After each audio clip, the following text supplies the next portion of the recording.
Welcome back. This is part 7 of our training series on sacramental record keeping in the Archdiocese of Seattle. In this session, we're looking at when sacramental records can be changed and how those changes should be made. Let's get started. Before we get into the details of how to make changes to sacramental records, let's take a moment to talk about why these safeguards matter.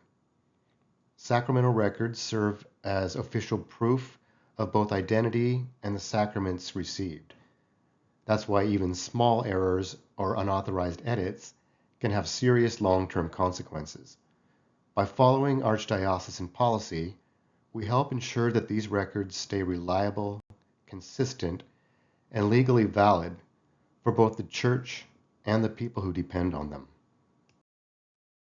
Errors or updates to sacramental records fall into two major categories: minor corrections and major changes. Minor corrections, like spelling errors, transposed dates, or missing details, can be fixed in the original entry. Major changes, such as adoption and legal name change, require a new entry with a note referring back to the original record. In all cases, no changes are made without proper documentation. To make a minor change, just follow these steps. Neatly cross out the incorrect word or date, but do not erase, use whiteout, or obscure it completely. Write the correction above the incorrect text so that the update is clear. Then sign and date the correction to show when and by whom the change was made. This provides accountability and a clear record if the correction is ever questioned later. To make a major change, start by crossing out the original entry with a single line or an X. Enter the corrected information as a new record in the next available space, and make sure you include all the original notations.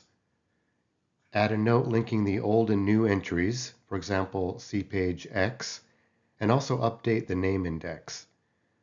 Sign and date the new entry, and then file the supporting documents permanently. Before we make any change, we need official documents to back it up. That might be a birth certificate, a sacramental record, or if it's a major change, court documents like adoption records or orders for legal name change. For simple spelling mistakes, a driver's license can help confirm the correct information, but it's not enough for bigger updates. One example of a major change where we create an entirely new record is when a baptized child is adopted and given a new name and new legal parents. In this case, draw a line through the original entry, add a notation saying adoption, do not issue from this record, cross-reference it to the new record using the child's adoptive name and page number, and then update the name index, linking the old and new names. When someone has their name legally changed, the process is almost the same. A court order is required showing both the old and new legal names. Draw a line through the original entry. In the notes column, write name legally changed to blank and include the page number for the new entry. Create a new record under the new name and cross-reference it from the original entry and the name index.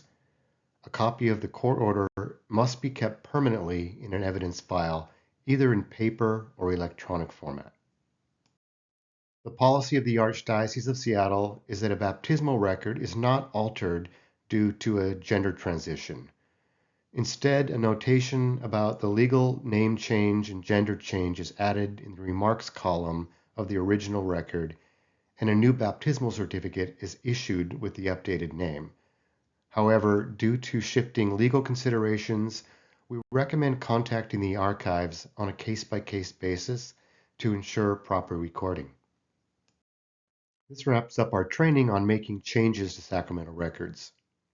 In our next video, we'll cover how to handle missing sacramental records, what steps to take when records can't be found, and how to reconstruct lost information. If you're following this series in order, we'll see you there. Otherwise, feel free to skip ahead to the topic that best fits your needs.